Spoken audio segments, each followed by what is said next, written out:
คดีธรรม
กับสาธุชนเป็นประจำทุกวันทางสถานีวิทยุแห่งนี้ท่านสามารถใช้โทรศัพท์มือถือระบบ Android ดาวน์โหลดแอปพลิเคชันที่ชื่อว่าวิทยุพุทธศาสนาทั่วไทยเพื่อติดตามรับฟังรายการนี้ได้5 เวลามีตั้งแต่9 นาฬิกาช่วงหนึ่ง10 นาฬิกาช่วงหนึ่ง11 นาฬิกาช่วงหนึ่ง13 นาฬิกาช่วงหนึ่งและ1 นาฬิกาอีกช่วงหนึ่งท่านสามารถดาวน์โหลดแอปพลิเคชันที่ชื่อว่าวิทยุพุทธศาสนาทั่วไทยเพื่อติดตามรับฟังรายการธรรมะสาระที่ดีๆจากสถานีวิทยุพระพุทธศาสนาแห่งชาติคลื่นต่างๆทั่วทุกภูมิภาคของประเทศไทยรวมกันอยู่ในแอปนี้ถึง48 สถานีท่านจะได้รับสาระธรรมะจากพ่อแม่ครูบาอาจารย์หลายต่อหลายท่านหลายองค์หลายรูปแล้วสามารถฟังได้ตลอด24 ชั่วโมงฟังได้ทุกภูมิภาคของประเทศไทยและสามารถฟังได้ทั่วทั้งโลกแอปพลิเคชันหนึ่งเดียวคือวิทยุพุทธศาสนาทั่วไทยสาธุชนผู้ฟังทุกท่านเรากำลังอยู่ในช่วงของการศึกษาเรียนรู้จากธรรมบรรยายของพระอาจารย์สมภพโชติปัญโยในหัวข้อเรื่องธรรมะกับประชาธิปไตยซึ่งจบไปแล้ว1 ช่วงวันนี้เป็นช่วงที่2ที่เราจะได้มาสดับรับฟังกันท่านพระอาจารย์พูดถึงรัชกาลที่6ได้อัญเชิญพระราชนิพนธ์เมืองกังวลมาอ่านให้พวกเราได้สดับรับฟังแล้วก็ย้ำลงไปว่านั่นคือสิ่งที่องค์พระมหากษัตริย์ทรงจัดการไว้ให้กับประเทศไทยของเราเป็นอย่างดีแล้วและโดยเฉพาะบทพระราชนิพนธ์ช่วงสุดท้ายของพระราชนิพนธ์นี้ตรัสว่าเมืองใดไร้ธรรมอำไพเมืองนั้นบรรลัยแน่เอ่ยแล้วท่านก็อธิบายความว่าบรรลัยยังไงเรากำลังฟังมาถึงตรงนี้เพื่อไม่ให้เป็นการเสียเวลาเดี๋ยวสักครู่หนึ่งหลังจากประชาสัมพันธ์ข่าวสารข้อมูลกิจการงานบุญแล้ว เรามาฟังกันต่อในช่วงนี้ขบวนธรรมยาตราของท่านอาจารย์พระครูอุดมวรานุวัตรเจ้าอาวาสวัดศรีอุดมวงศ์เดินมาจากวัดศรีอุดมวงศ์อำเภอวังสะพุงจังหวัดเลยวันนี้ได้เข้าสู่พื้นที่จังหวัดชัยภูมิแล้วและอีกไม่นานน่าจะเข้าสู่อำเภอด่านขุนทดจังหวัดนครราชสีมาเพื่อไปพักค้างแรมที่วัดบ้านไร่ตำบลกุดพิมานอำเภอด่านขุนทดจังหวัดนครราชสีมาวัดของหลวงพ่อคูณญาติโยมสาธุชนใครที่อยู่ในละแวกนั้นถ้าหากไปวัดหลวงพ่อคูณก็อย่าลืมแวะไปให้กำลังใจกับท่านอาจารย์พระครูอุดมวรานุวัตรและคณะด้วยกันนะโยมนะแล้วในวันรุ่งขึ้นก็จะเดินต่อไปเข้าสู่เขตอำเภอศรีคิ้วจังหวัดนครราชสีมาอำเภอโชคชัยโดยลำดับสาธุชนทุกท่านพระครูอุดมวรานุวัตรได้บอกบุญญาติโยมว่าการเดินธรรมยาตราครั้งนี้เพื่อให้เป็นประโยชน์และเป็นบุญกุศลได้เชิญชวนสาธุชนร่วมทำบุญบริจาคสร้างโรงพยาบาล2 แห่งคือที่จังหวัดเลยกับจังหวัดตราดโยมใครจะร่วมบุญกับท่านโทรศัพท์เข้าไปร่วมบุญกันได้ที่หมายเลข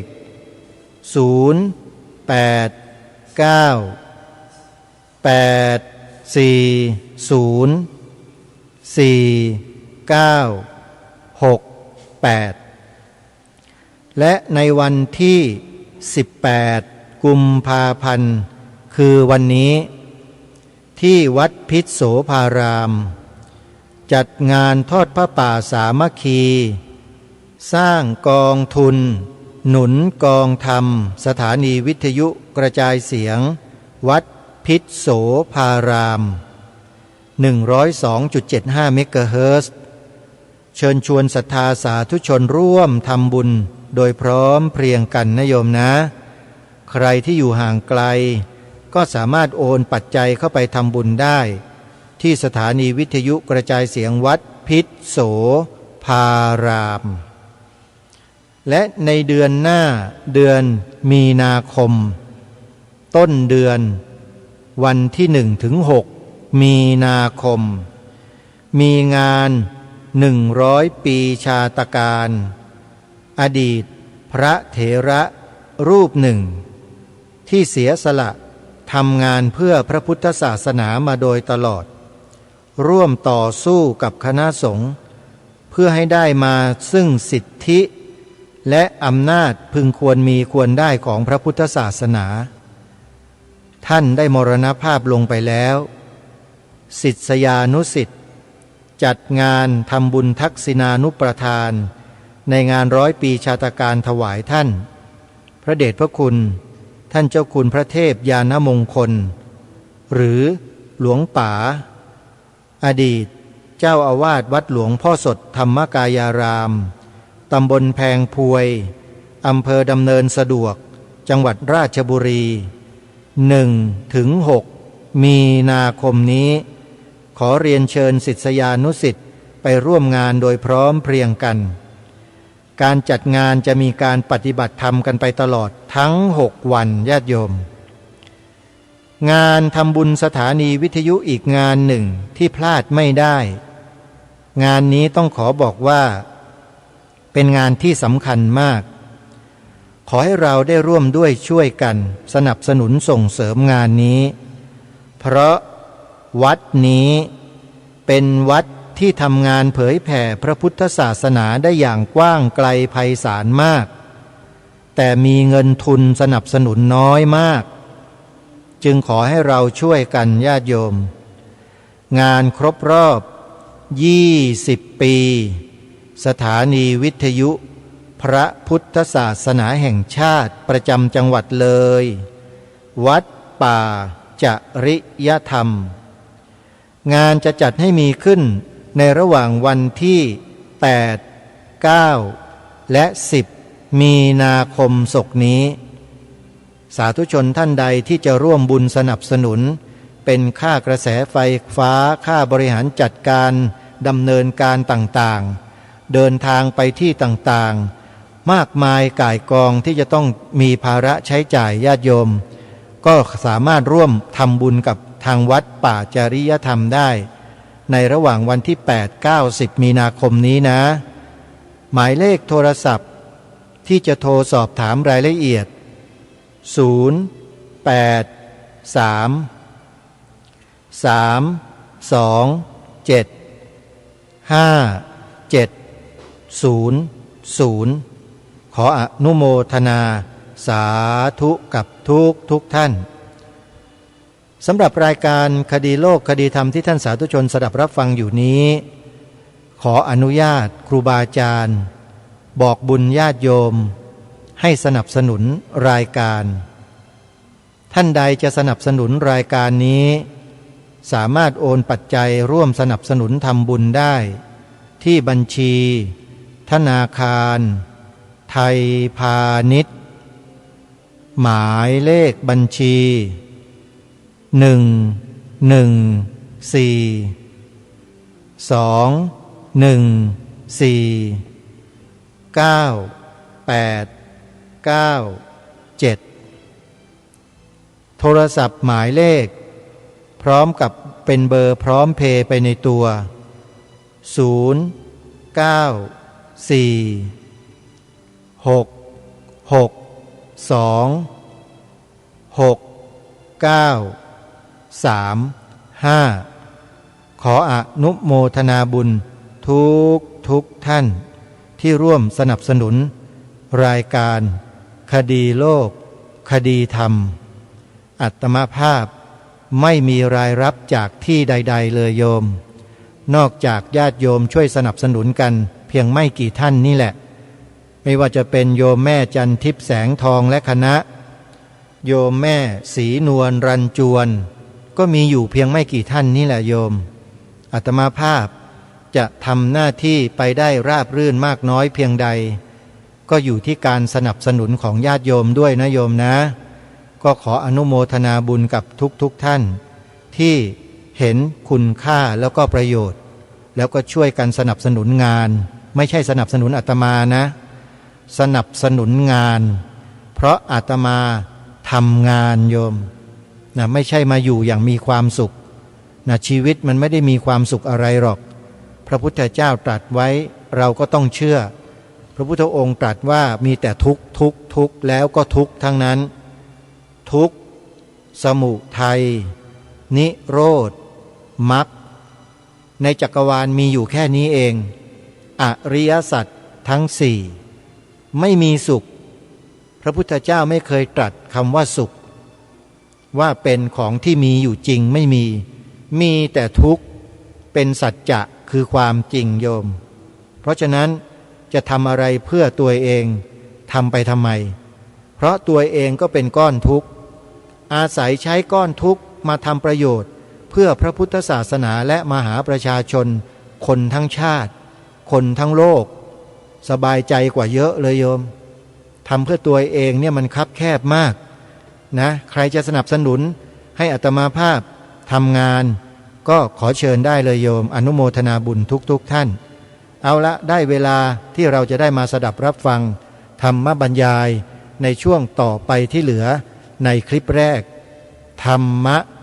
กับประชาธิปไตยแต่ความจริงนั้นระบบการปกครองโดยระบอบประชาธิปไตยถ้าขาดธรรมะมันจะเป็นการปกครองที่เชือดคอตนเองได้ง่ายเมื่อประชาธิปไตยเป็นอย่างนี้แล้วก็มองดูต้นตอของมันขาดธรรมอันอำไพเมื่อศีลธรรมมันแฝงประชาธิปไตยก็เฟ้อเมื่อประชาธิปไตยเฟ้อการปกครองเฟื่อนการเมืองฟุบสังคมเฟะเศรษฐกิจฟ้ามหลังจากนั้นก็มาถึงเยาวชนฟุ้งวัฒนธรรมเฟี้ยวศาสนาฟอนรัฐธรรมนูญฟางความเป็นไทยเฟ้ยหลายฟอแล้วถ้าเอาไปอีกก็คงจะเยอะทำไม เมื่อศีลธรรมมันแฝบแต่ก่อนมันเต็มอยู่ในจิตในใจของพระราชาของมหากษัตริย์ของมนตรีของพาณิชย์ของข้าราชการทหารของประชาชน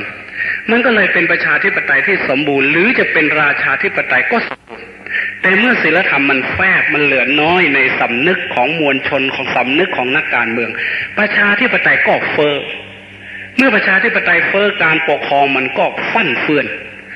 ไม่มีใครสามารถจะทายอนาคตทางการเมืองของตนเองได้นักการเมืองที่เขาไปเป็นรัฐมนตรีก็ไม่มั่นใจว่าฉันจะอยู่ครบเทอมหรือไม่ก็เลยเอาเวลาที่เขาไปนั่งไม่มีที่จะจัดระบบให้มันดีมันงามพอมัวพอว่าพอวังถึงเสถียรภาพเก้าอี้ของตนเองว่าจะอยู่ได้สักกี่วันหนอยิงไปเลือกตั้งไปซื้อเสียงไปขายสิทธิ์กันมามากๆก็จะต้องรีบเอาให้มันเร็วๆให้มันถอนทุนคืนมาซะก่อนอันนี้การประชาธิปไตยชนิดนี้มันเฟ้อเมื่อมันเฟ้อแล้วมันก็เลยทำให้การปกครองในเฟื่อนคุมเกมกันไม่ได้ไม่ว่าจะเป็นผู้หลักผู้ใหญ่ให้เทวดามาเป็นนายกรัฐมนตรีก็ไม่สามารถที่จะควบคุมกติกาอันดีงามระบบระเบียบของนักการเมืองได้เพราะเขาแย่งกันเอาผลประโยชน์เพราะเหตุนี้การเมืองก็เลยการปกครองก็เลยเฟื่อนเมื่อการปกครองเฟื่อนการเมืองฟุบยังไงไม่ครบหรอก4 ปีฟุบเหมือนเป็นลมเหมือนเกิดสะดุดอะไรเดี๋ยวก็ฟุบเดี๋ยวก็ยึดเดี๋ยวก็ยุบเดี๋ยวก็ปฏิวัติมันต้องฟุบอย่างนี้เมื่อการเมืองฟุบอย่างนี้เป็นยังไงการปกครองเฟื่อนการเมืองฟุบสังคมเฟะไปโน่นเลยเศรษฐกิจฟ้ามคนรวยจนล้นฟ้าเหลือแผ่นดินคนจนกรอบยอดแย่แทบจะกินเกลือช่องว่างของสังคมมากขึ้นมีกี่รัฐบาลก็ยังไม่สามารถแก้ไขอะไรได้สังคมก็เน่าเฟะเต็มไปด้วยความเห็นแก่ตัวเอารัดเอาเปรียบกดขี่ข่มเหงมือขยาวสาวได้สาวเอาอย่างนี้เรียกว่าสังคมเฟะเศรษฐกิจฟ้ามเยาวชนฟุ้งเยาวชนทุกวันนี้ฟุ้งเพราะประชาธิปไตยเฟ้อเพราะขาดศีลขาดธรรมลูกไม่เชื่อฟังพ่อแม่มันถือว่าประชาธิปไตยลูกศิษย์ไม่เคารพครูบาอาจารย์บ้านเมืองขาดระเบียบวินัยผู้อยู่ใต้บังคับบัญชาไม่เคารพซื่อสัตย์สุจริตจริงจังต่อผู้บังคับบัญชาทั้งหมดนี้คือขาดศีลขาดธรรมเยาวชนมันก็ฟุ้งเดี๋ยวนี้พ่อแม่จะต้องกลัวลูกไม่ใช่ลูกกลัวพ่อกลัวแม่เดี๋ยวนี้คนหนุ่มคนสาวไปเที่ยวงานหายกันไปไม่ต้องแต่งงานเขาบอกประชาธิปไตยยอดรัก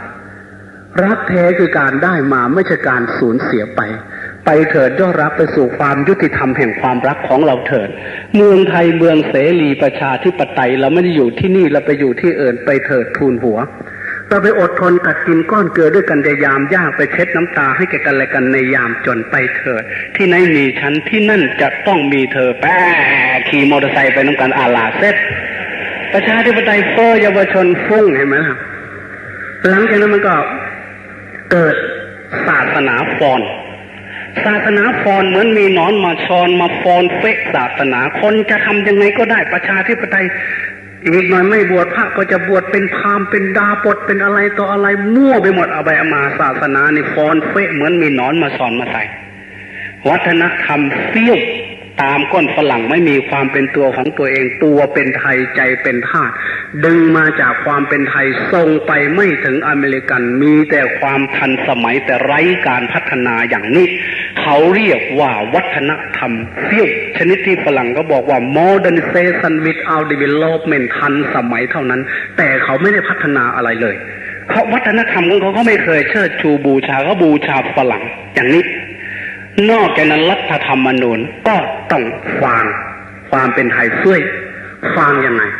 รัฐธรรมนูญจะเขียนใส่กระดาษข่อยที่มันมั่นคง100 ปีก็ไม่สูญหายเดี๋ยวนี้เขียนใส่กระดาษฟังแล้วก็ฟังไม่พอใจยุบฉีกทิ้งร่างใหม่เหลืออีกก็ร่างกันมาอีกเหมือนกระดาษฟังฉีกได้ฉีกเอาเขียนใหม่ความเป็นไทยเฟ้ยไม่มีความเป็นตัวของตัวเองทั้งหมดนี้ต้นตอมันอยู่ที่ขาดศีลขาดธรรมเพราะเห็นนั้นธรรมะกับประชาธิปไตยมันก็มาถูกเป้าหมายที่เรากำลังจัดกำลังทำมันขาดตรงนี้ตรงที่ว่าเมืองใดไร้ธรรมอันอำไพเมืองนั้นจะต้องบันไลแน่นอนเราไม่ต้องการให้บ้านเราเมืองเราบันไลเราก็เลยจัดระบบเอาธรรมะนี่กลับคืนมาที่นี้เราจัดระบบประชาธิปไตยครั้งแรกเราคิดว่าเป็นการปกครองที่ประเสริฐเลอเลิศแบบฝรั่งแต่ทำไมเราไม่มองดูฝรั่งเมื่อก่อนฝรั่งเขาได้ล้มเหลวการปกครองโดยระบอบประชาธิปไตยในฟอนเฟปัญหาของฝรั่งมีให้เราเห็นแต่บัดนี้ฝรั่งเขาดีเขางาม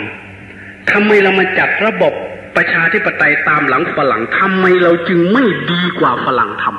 ำแต่ก่อนพวกฝรั่งพอเขาจัดระบบการปกครองโดยระบอบประชาธิปไตยปั๊บเขาจะแยกศาสนาคล้ายๆกับแอนตี้ศาสนาประเทศไทยเรานี่มีประชาธิปไตยมา50 กว่าปีรู้สึกว่าการห่างเหินกันระหว่างรัฐกับศาสนาโดยเฉพาะบทบาททางการเมืองของทางศาสนาของพระสงฆ์องค์เจ้าเกือบจะไม่มีปัญญาหยอดตาเลยแต่เพิ่งจะมีวันนี้แหละก็ยังเสียวๆอยู่จะต้องเคลียร์กันอีกตอนหลังจะต้องเคลียร์ตนเองคือในสมัยก่อนนั้นพวกฝรั่งเขาก็จัดระบบประชาธิปไตยเสร็จปั๊บมันมีปัญหาทางศาสนาฝรั่งก็ไปทะเลาะกันในรัฐสภาคริสเตียนเดโมแครตมิฉะนั้นก็คริสเตียนริพับลิกันอะไรต่ออะไรเอาเรื่องศาสนาขึ้นมาชูแล้วก็มาทะเลาะกันด้วยนโยบายทางศาสนาบ้างลัทธิทางศาสนาบ้างในที่สุดเขาก็ล้มกระดานทางศาสนาแยกรัฐออกจากศาสนา Church and State separated each other แยกรัฐออกจากศาสนาทีนี้เราดูเขาดีๆเขาไม่ใช่ว่าไม่เกี่ยวข้องกับศาสนาที่เราแยกออกมาเขาเกี่ยวข้องในทางลบต้องเข้าใจว่าลบก็มีประโยชน์บวกก็มีประโยชน์ลบก็มีโทษบวกก็มีโทษ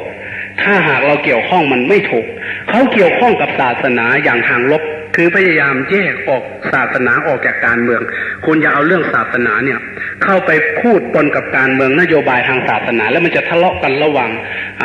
ริพับลิกันแล้วก็เดโมแครตพวกคริสเตียนพวกโปรเตสแตนต์พวกคาทอลิกอะไรต่างๆเขาก็แยกกันออกมาเมื่อแยกออกมามันก็สงบทีนี้มันสงบแล้วเนี่ยพวกนักการเมืองทั้งหลายไม่ค่อยจะสนใจในเรื่องการศาสนาในเรื่องคุณธรรมในที่สุดก็เกิดประชาธิปไตยเฟ้อขึ้นมาเมื่อศีลธรรมมันแฝงแต่ก่อนเขาเคยสอนกันตั้งแต่ตัวเด็กๆจะต้องเข้าโบสถ์เข้าเชิญในวันสะบาโตวันฮอลิเดย์วันสำคัญคริสต์มาสวันอีสเตอร์อะไรต่างๆต่อมาพวกนักการเมืองเมื่อแยกอันนี้ออกมาทำให้บทบาททางศาสนาลดทอนลงและก็ไม่ค่อยจะมองเห็นคุณค่าต่อมาการศึกษาของชาติก็ใกล้ห่างจากศาสนาออกมาซึ่งแต่ก่อนเขาก็แนบแน่นเหมือนกันคำกล่าวในคัมภีร์ไบเบิลหน้าแรกหมวดเยเนซิสหมวดเริ่มสร้างโลก Creator of the world ก็มีบอกว่า we are sons of God we live together we must be to love each other doing according to the purpose of God นี่ชัดเจนมากเขาบอกว่าเราเป็นบุตรของพระเจ้าพระเจ้าสร้างเรามาเราจะต้องอยู่ด้วยกันรักกันตามพระประสงค์ของพระผู้เป็นเจ้าเมื่อเขาแยกออกมาเสร็จปั๊บการศึกษาก็ไกลห่างจากศาสนาเมื่อศีลธรรมแฝงประชาธิปไตยเขาก็เฟ้อการปกครองก็เริ่มเฟือนการเมืองก็เริ่มฟุบเด็กไม่เชื่อฟังพ่อแม่ลูกศิษย์ไม่เคารพครูบาอาจารย์ฟรีไม่เอาไปเอามาฝรั่งก็เรียกร้องกันเพียบ back to basic return to basic เรียกร้องให้ทางรัฐบาลกลับคืนมาสู่พื้นฐานเดิมคำว่า back to basic หรือ return to basic เนี่ยอาตมาก็นึกถึงคำพูดของชาวอีสาน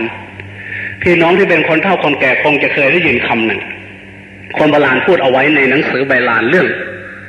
ญาสอนหลานมีคำกล่าวว่าท่านจะได้ขี่สร้างตั้งห่มเป็นอัญญายาสลืมเช่าหน้าภูขี่ข้วยค่อนกาขั้นจะไปข้างหน้าให้เลี้ยวหลังกำของเก่าเฮ้าถอนขั้นมาหลุดถูดเท่าเศร้าถอนยาสุไปหลานเอ้ยไอ้ตรงที่เรียกว่าให้เลี้ยวหลังกำของเก่าตรงเราคำฝรั่งว่า back to basic return to basic คืนกลับคืนสู่ของเก่าสู่พื้นฐานเดิมสู่ศีลสู่ธรรมคนโบราณบอกว่าให้เลี้ยวหลังของเก่าขั้นมาหลุดถูดเท่าเศร้าถอนยาสุไปไอ้มาหลุดถูดเท่าเนี่ยมันคือหยังเป็นภาษาโบราณที่ตายไปแล้วตรงกับภาษาสมัยใหม่ว่าวิกฤตการณ์หรือคำที่บอกว่า crisis ที่พวกฝรั่งเรียกว่า crisis คือวิกฤตการณ์ไม่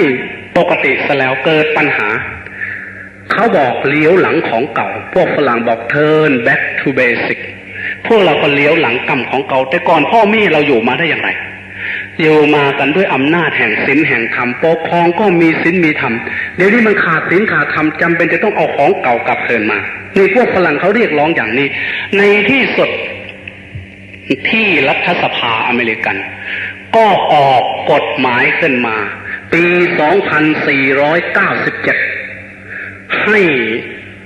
พูดกันทั่วประเทศเป็นคำขวัญของชาติเพื่อจะ turn back to basic ใช้คำว่า one nation under God วันนี้ฉันอันเดอร์ก็แปลว่าประชาชาติอันหนึ่งอันเดียวภายใต้องค์พระผู้เป็นเจ้านี่หมายว่าเขากลับคืนสู่ศาสนาแล้วแต่เขาไม่เข้าไปเกี่ยวข้องในตัวสถาบันในตัวบุคคลแต่เขาไปเกี่ยวข้องโดยตรงกับหลักธรรมของศาสนาซึ่งเขาว่ากอดพระเจ้าเนี่ยเป็นเอเซนส์ของคริสตศาสนาเขาก็เลยบอกว่า one nation under God ถึงขนาดว่าพิมพ์ในหนัง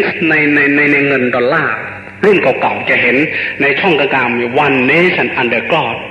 หลังจากนั้น 2499 ก็ออกมาอีกทีหนึ่งทุกคนที่จะเป็นประธานาธิบดีเป็นวุฒิสมาชิกเป็นสมาชิกสภาผู้แทนอะไรก็ตามเมื่อจะไปรับปฏิญญาณต่อหน้าธงจะต้องพูดต่อหน้าคัมภีร์ไบเบิลและจะต้องมีพระสงฆ์ทางศาสนาคริสต์พวกมินิสเตอร์พวกบาทหลวงอะไรไปให้โอวาทแล้วเขาจะต้องปฏิญาณสาบานตนต่อหน้านักบวชต่อหน้าคัมภีร์ไบเบิลต่อหน้าเสาธงว่า one nation under God in God we trust so help me God นี่สมบูรณ์แบบมากว่าเขาไม่ได้ทอดทิ้งศาสนาในที่สุดประชาธิปไตยเขาก็ turn back to basic กลับคืนสู่ศาสนาแต่ของเรามีหรือยังของเรายังไม่มีชัดเจนของเรานี้ยังไม่มีชัดเจนมีกฎหมายหรือรัฐธรรมนูญใหม่นี้ออกมายังไงอาตมาไม่ทราบยังไม่เคยเห็นชัดเจนเลยในรัฐธรรมนูญการปกครองพระราชอาณาจักรไทยว่าพุทธศาสนาเป็นศาสนาประจำชาติจะมีอยู่ในรัฐธรรมนูญแห่งการปกครองราชอาณาจักรไทยปี 2521 มาตราที่ 5 มีบทบัญญัติว่าพระมหากษัตริย์ทรงเป็นพุทธมามกะและเป็นศาสนูปธรรมภพคล้ายๆกับจะพูดว่าพุทธศาสนาเป็นศาสนาประจำชาติไกลๆนี่ถ้าหากว่าพวกเราไม่มีบุญไม่มีวาสนาเราไม่มีพระเจ้าอยู่หัวผู้ทรงธรรมแล้วใครจะเป็นพุทธมามกะเป็นผู้ศาสนูประธรรมทีนี้มาตราต่อไปในมาตราที่ 25 แห่งรัฐธรรมนูญการปกครองราชอาณาจักรไทยปี 2521 มีบทบัญญัติว่าบุคคลย่อมมีสิทธิเสรีภาพโดยสมบูรณ์ที่จะนับถือศาสนาใดๆลัทธินิกายแห่งศาสนาใดๆก็ได้บุคคลย่อมมีสิทธิเสรีภาพที่จะประกอบกิจในทางศาสนาในลัทธิของศาสนาตามที่ตนเองนับถือได้โดยไม่ขัดกับความสงบของประชาชนและศีลธรรมอันดีงามของบ้านเมืองนั่นก็มีเท่านี้ยังไม่เคยมีเลยว่ารัฐมนตรีทุกๆคนต้องเป็นพุทธมามกะนายกรัฐมนตรีจะต้องเป็นชาวพุทธเราไม่เคยมีถ้าจะว่าไปแล้วในทางคริสต์ศาสนาในอเมริกันยังเฮฟวี่กว่ายังหนักแน่นกว่าที่บอกว่า one nation under God in God we trust so help me God ประชาชาติอันหนึ่งอันเดียวภายใต้องค์พระผู้เป็นเจ้าเราฝากชีวิตจิตใจไว้ภายใต้องค์พระผู้เป็นเจ้าขอพระผู้เป็นเจ้าจงช่วยเราโซ่เฮปปี้กอดทีนี้พวกเราเป็นยังไงบัดนี้อาตมาขอพูดได้อย่างเต็มปากว่าท่านผู้ว่าราชการของเราซึ่งท่านก็จะ leave off fun hand จากพวกเราไปเมื่ออีกไม่กี่วันท่านก็ยังอุตส่าห์เป็นห่วงดึงเอาหลักธรรมนี้เข้ามาให้มาบรรจบคบกันกับระบอบการปกครองเหมือนกับจะเอาศาสนากับรัฐมาบรรจบคบกันทิ้งทวนตอนที่ท่านจากไปหน้าอนุโมทนาสาธุการเรียกว่าเลี้ยวหลังต่ำของเก่าเฮ้าถอนขั้นมันหลุดถูดเท่าเศร้าถอนยาสุไปหลานเอ้ยในนี้ระบบการปกครองโดยระบอบประชาธิปไตยในประเทศไทยมันไม่เหมือนใครอื่นโดยมีพระมหากษัตริย์เป็นประมุขพระมหากษัตริย์ของเรานั้นแน่นอนเหลือเกินพระองค์มั่นคงในพระศาสนาสกลนครนี่เป็นเมืองที่โชคดีที่สุดมีสถาบันชาติสถาบันศาสนาครูบาอาจารย์เด่นๆดังๆคนรู้จักทั่วประเทศนอกจากนั้นสถาบันพระมหากษัตริย์ทุกปีพระองค์มาแปลราชทานมีพระตำหนักภูพานราชนิเวศอะไรต่างๆพวกนี้เราจะต้องสำนึกให้ลึกซึ้งว่าสถาบันทั้งสามสมบูรณ์แบบที่นี่พระองค์มาให้เราเห็นเป็นตัวอย่างเข้าวัดโน้นออกวัดนี้แล้วพระองค์ก็เจริญด้วยทัศพิษ ราชธรรม10ประการพระองค์จึงทรงนั่งอยู่ในหัวใจของพระโสนิกรไพร่ฟ้าอาณาประชาราษฎร์ในขณะเดียวกันพระองค์ตัดถนนแห่งความรักความเมตตาปราณีสู่จิตสู่ใจของมวลประชาราษฎร์ทุกหย่อมย่านที่ทุกยากลำบากถิ่นรุ่งเรืองเมืองกันดารบ้านลึกลับที่นี้เมื่อประชาธิปไตยมีพระมหากษัตริย์เป็นประมุขพระมหากษัตริย์สถิตอยู่ในธรรม10ประการผู้ที่ดำเนินประชาธิปไตยคือพวกผู้แทนราษฎรหรือสมาชิกสภาจังหวัดก็ดีจะต้องมีธรรมะอันอำไพอีก7ประการที่นี้เมื่อมันขาดธรรมะ7ประการอันนี้มันก็อยู่ไม่ได้ก็ต้องล้มละลายก็ต้องฟุบก็ต้องเฟือนก็ต้องฟุบอยู่อย่างนี้คืออปริหานิยธรรมซึ่งเราจะได้อธิบายกันในตอนหลังอันนี้เราจะเห็นได้ว่าของเราเป็นลักษณะพิเศษไม่เหมือนบ้านอื่นเมืองอื่นเราอยู่ได้ด้วยอำนาจแห่งธรรมซึ่งถ้าหากมันไม่มีอยู่ในนักการเมืองธรรมะนี้ก็ปรากฏชัดเจนออกมาในองค์พระมหากษัตริย์ซึ่งเป็นประมุขของประชาธิปไตยจึงยังพอคานอำนาจการปกครองชนิดนี้ให้ลุ่มๆดอนๆไม่ถึงกับวิบัติชิบหายทีนี้เมื่อทหารเขามีธรรมะเขาเห็นว่าไม่รอดไปไม่ไหวถึงทางอุดตันเขายึดคืนเมื่อยึดคืนมาแล้วก็คืนอำนาจสู่ประชาชนที่มันสำคัญตรงที่ประชาชนของเรายังไม่มีธรรมอันอำไพมันก็เลือกเอาผู้แทนที่บรรลัยแน่นอนขึ้นมาอีกเหมือนกันทีนี้เราก็มาก้าวถึงประเด็นต่อไปคือประเด็นที่2พุทธศาสนากับระบอบการปกครองโดยระบอบประชาธิปไตยและบทบาทของพระสงฆ์กับการเมืองอันนี้ก็มาทำความเข้าใจเพื่อจะเป็นการเคลียร์ตัวของเคลียร์ธรรมะของพุทธศาสนาว่าจะเข้ากับระบบการปกครองโดยระบอบประชาธิปไตยได้หรือไม่และก็เคลียร์ตัวพระสงฆ์โดยเฉพาะอาตมาซึ่งตอนนี้ก็ต้องถือว่าเป็นตัวแทนของพระสงฆ์ที่กำลังเข้ามาเกี่ยวข้องที่มีบทบาทในการเมืองในขณะนี้เพราะฉะนั้นเราจะต้องพูดกันในประเด็นนี้อีกเพื่อทำความเข้าใจอย่างชัดเจนคือพุทธศาสนากับการเมืองที่ปกครองโดยระบอบประชาธิปไตยและบทบาทของพระสงฆ์กับการเมืองควรจะมีขนาดไหนแค่ไหนเพียงไรเมื่อมองดูพุทธศาสนากับการปกครองโดยระบอบประชาธิปไตยเมื่อพระพุทธเจ้าของเราท่านเกิดขึ้นในประเทศอินเดียประเทศอินเดียนั้นไม่ได้เป็นประเทศเดียว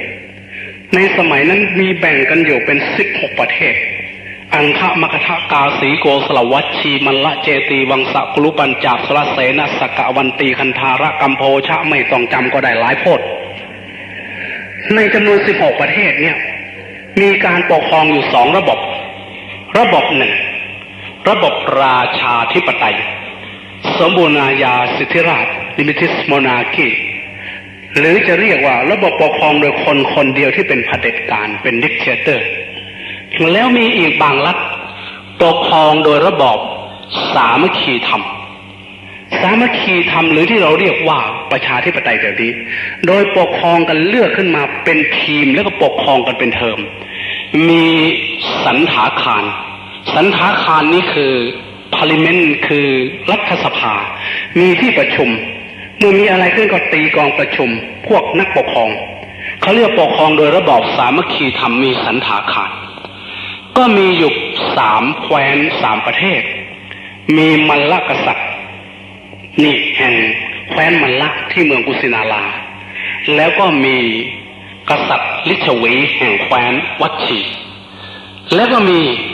สากยราชของพระพุทธเจ้าที่กรุงกบิลพัสดุพูดได้เต็มปากว่าพระพุทธเจ้าของเราเกิดในแว่นแคว้นที่ปกครองโดยระบอบประชาธิปไตย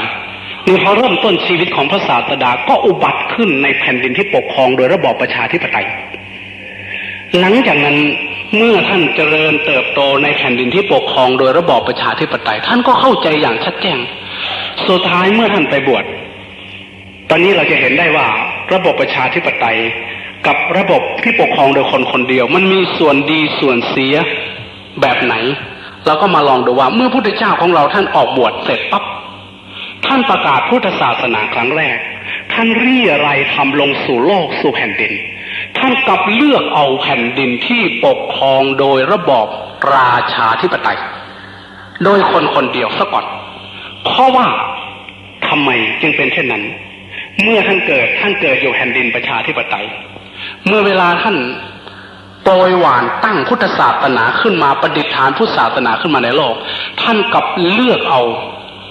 แผ่นดินที่ปกครองโดยระบอบคนคนเดียวคือราชาธิปไตยแต่เมื่อเวลาท่านตายพูดง่ายๆพูดภาษาบ้านเอาว่าตายท่านกลับไปเลือกตายที่แคว้นที่ปกครองโดยระบอบประชาธิปไตยเรามาทำความเข้าใจกันสักเล็กน้อยว่าทำไม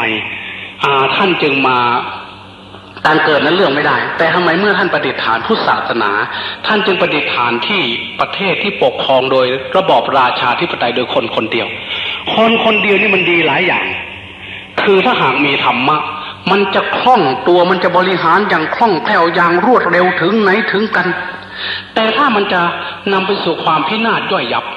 คนคนเดียวไม่ฟังเสียงใครนี่พินาศได้อย่างรวดเร็วยกตัวอย่างกรณีอย่างซัดดัมฮุสเซนเมื่อกี้นำประชาชาติเข้าสู่สงครามอ่าวเปอร์เซียทำให้เกิดยุทธการพายุทะเลทรายขึ้นมาซึ่งถ้าหากเป็นประเทศที่ปกครองโดยระบอบประชาธิปไตยอาตมาเชื่อว่าแน่นอนเหลือเกินเหตุการณ์นี้จะไม่เกิดขึ้นสั่นสะเทือนความปกติสุขของประชาชนชาวโลกเป็นแน่แท้แต่คนคนเดียวอย่างซัดดัมฮุสเซนเขาไม่ยอมฟังเสียงใครสั่งลุยลูกเดียวในที่สุดมันก็ออกผลอย่างนี้เนี่ยคือถ้าหากไม่มีธรรมะมันก็เลวร้ายนำไปสู่ความหายนะความเสื่อมได้อย่างรวดเร็วแต่ทีนี้ถ้าหากว่ามีธรรมะอย่างน้อยมีทศพิธราชธรรมหรือถ้าหากมีอำนาจมากก็มีจักรวรรดิธรรมทั้ง12ข้อก็จะนำมวลชนไปสู่ความเจริญรุ่งเรืองอย่างรวดเร็วไม่ต้องมัวโอเอลังเลมัวโหวตเสียงเมเจอร์ลิตี้ออฟโหวตอะไรต่างๆไม่ต้องมัวอิเล็กชันบอดี้ยากแต่นี่มันก็มีส่วนดีและส่วนเสียเมื่อพระพุทธเจ้าจะประดิษฐานพุทธศาสนาท่านเล็งเป้าไปที่แคว้นมคธพระเจ้าพิมพิสารซึ่งเป็นมหาอำนาจในสมัยนั้นท่านไปแสดงธรรมที่นั่นครั้งแรกเมื่อท่านแสดงธรรมเสร็จพระเจ้าพิมพิสารบริวารเป็นตั้งแสนมาฟังก็เกิดความเลื่อมใสหลังจากนั้นพุทธศาสนาเหมือนแม่น้ำใหญ่เหมือนภูเขาถล่มทลายเหมือนบ้านกระทูลไหลทะลักด้วยอำนาจแห่งราชานุภาพประกอบกับธรรมานุภาพไปได้อย่างรวดเร็วไปสู่แคว้นโกศลก็เป็นมหาอำนาจที่ยิ่งใหญ่พระพุทธเจ้าประดิษฐานจำพรรษาที่แคว้นโกศลที่สาวัตถีนี่ใช้เวลาตั้ง20 กว่าพรรษาเพราะมันคล่องตัวพระราชาช่วยแต่เวลาท่านจะตายทำไมท่านจึงไปเลือกตายที่ปกครองโดยระบอบประชาธิปไตยถ้าหากท่านมาตายเสียที่ราชคฤห์แคว้นมคธหรือที่สาวัตถีแคว้นโกศลเมื่อนั้นประวัติศาสตร์สงครามโลกจะเกิดขึ้นอย่างแน่แท้เมื่อท่านปรินิพพานเสร็จปั๊บมลกษัตริย์ตีกองประชุมที่รัฐสภาสันถาคารทันทีควรจะทำอย่างไรจัดการกับพระศพของพระศาสดา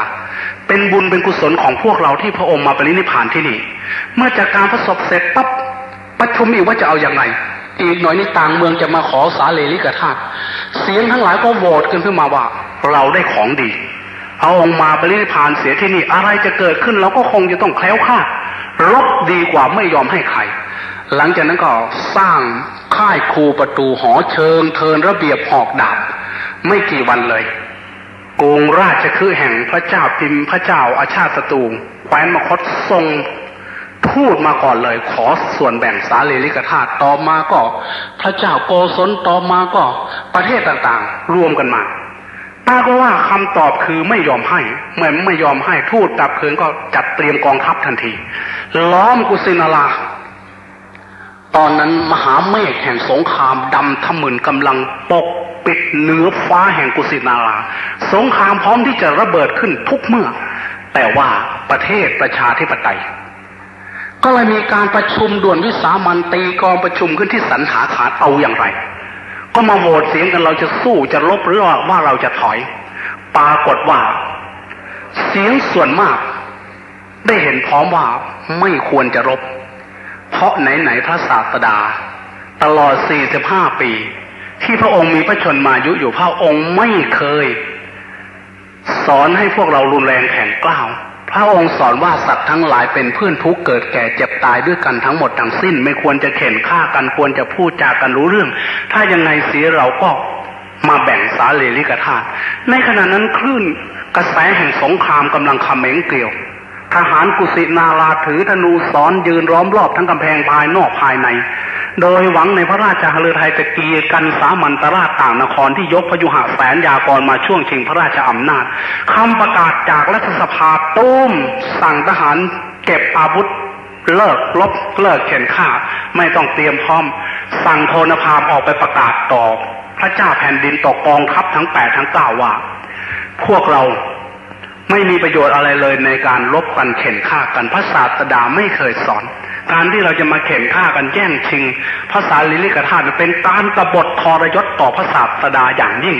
ถ้าฉะนั้นเราทั้งหลายมาแบ่งส่วนให้แก่กันและกันสงครามก็ราบคาบประชาธิปไตยมันดีอย่างนี้มันอาศัยหลายคนห้อมแห้งป่องหลายพ่ายหากสิแลนโตกสีพ่ายพำผอมเมื่อหน่อยสิแลนดีเจ้าอย่ามั่วเมาดนคนเดียวบ่มีครูบ่มีหมู่ล่างเถื่อไปพ่อเสือโคงหายสิลงห่องเสด็จตายประสันคำกล่าวนี้เป็นคำกล่าวเสียงในฟิล์ม Soundtrack System อีสานบ้านเฮาไม่ต้องแปลก็ได้เพราะฉะนั้นเสียงส่วนมากเนี่ยมันก็มีประโยชน์อย่างนี้ทีนี้ก็เห็นได้ชัดว่าพุทธศาสนากับการปกครองโดยระบอบประชาธิปไตยเนี่ยได้เกี่ยวข้องกันมาตั้งแต่วันเกิดของพระพุทธเจ้าจนถึงวันตายในขณะที่พระองค์มีพระชนมายุอยู่45พรรษาพระองค์จะเที่ยวเสด็จไปในแว่นแคว้นที่ปกครองโดยระบอบการเมืองที่มีประชาธิปไตยบ้างโดยราชาธิปไตยบ้างบางครั้งท่านได้ไปฉันข้าวอยู่ที่สันถาคารกับภิกษุจำนวนเป็นพันไปเปิดดูพระไตรปิฎกในสูตรส่วนหนึ่งมีชื่อว่าสังคีติสูตรทีฆนิกายปฏิกวรรครู้สึกจะเป็นเล่มที่11หาได้ง่ายมันมีอยู่10กว่าสูตรทีฆะแปลว่าหมวดยาวจะเห็นได้ว่าในสูตรนี้พระพุทธเจ้าได้ไปฉันข้าวได้ไปนอนที่รัฐสภาของเมืองปาวาในขณะเดียวกันก็เลยใช้รัฐสภาเนี่ยสังคายนาธรรมวินัยครั้งแรกพระสารีบุตรใช้ตรงนี้ธรรมวินัยคือการร้อยรัฐสังคายนาขึ้นมาครั้งแรกที่รัฐสภาแต่เมืองไทยเรายังไม่มีประวัติศาสตร์เช่นนี้มีประวัติศาสตร์นิมนต์ท่านหลวงพ่อปัญญานันทไปเทศมีนักการเมืองมาฟังบวสาวนี่แสดงว่ามันขาดธรรมะอันอำไพทีนี้เมื่อท่านพองอย่างนี้ดีท่านไม่ได้บอกว่าอย่างนี้ไม่ดีอย่างโน้นดีท่านบอกว่าอย่างนี้ดีแต่ท่านต้องมีธรรมะถ้ามีธรรมะ7ประการไม่มีทางที่จะเสื่อม7ประการคืออะไรบ้าง1มันประชุมกันดังนิด2เมื่อประชุมพร้อมเพรียงกันประชุมเมื่อเลิกพร้อมเพรียงกันเลิกพร้อมเพรียงกันทำกิจที่เกิดขึ้นของเราเพียงแต่จะประชุมสมาชิกสภาจังหวัดมี30-40คนก็ขาดกันเป็นแถวแต่ถ้ามีเวลาจะประชุมโหวตเสียงออกเสียงเกี่ยวกับงบประมาณหลายเติบมาหลายในจังน้อยอะไรทำนองนี้มันก็ใช้ไม่ได้ไม่อยู่ในอปริหานิยธรรมเพราะเมื่อประชุมพร้อมเพรียงกันประชุมเมื่อเลิกพร้อมเพรียงกันเลิกพร้อมเพรียงกันทำกิจที่เกิดขึ้น3ผู้ใดเป็นผู้หลักผู้ใหญ่เป็นรัตตัญญูร่วมการผ่านวัยควรรับฟังถ้อยคำของท่านผู้นั้นโดยเคารพแม้ไม่เชื่อก็ต้องฟังไว้ก่อนเพื่อพิจารณาแต่พวกเราเนี่ยลองเปิดฟังในวิทยุเวลาประชุมสภาเสียงผู้แทนน้อยๆพูดกับประธานสภาเข้าแก่หัวงอกเลยลุกขึ้นพูดท่านประธานสภาที่เคารพว่าท่านปานตวาดควายอยู่กลางทุ่งมันเคารพอยู่พ่อจะเสร็จมันให้ตัวหันท่านประธานสภาที่เคารพว่าท่านนี่แสดงว่าขาดหลักธรรมข้อนี้บอกว่าผู้ใดเป็นผู้หลักผู้ใหญ่เป็นรัตตัญญูร่วงการผ่านวัยมีประสบการณ์มามากพึงรับฟังถ้อยคำของท่านผู้นั้นด้วยความเคารพพินิจพิจารณาแม้ยังไม่เชื่ออันที่4ไม่ลำเลิกเพิกถอนวัดชีธรรมที่ได้บัญญัติไว้แล้วในหลักการเดิมและไม่ตั้งบทบัญญัติใหม่อันขัดกับหลักการเดิมอันที่ต่อมาบอกว่าเหล่ากุมารีทั้งหลายข้อที่5เหล่ากุมารีกุลธิดาเด็กสาวทั้งหลาย อย่าให้ถูกฉุดคล้าอนาจารข่มเหงกระทำชำเราอันจะเป็นเหตุให้เกิดความเจ็บช้ำน้ำใจพ่อแม่ผู้ปกครองเขาจะไม่มั่นใจ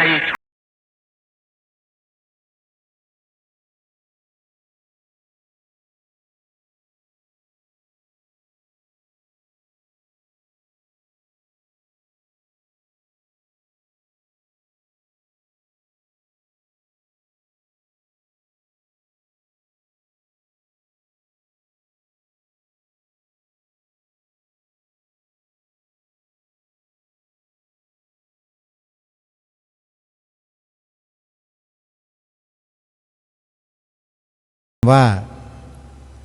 ธรรมะมีความจำเป็นต่อระบอบการปกครองแบบประชาธิปไตยหรือ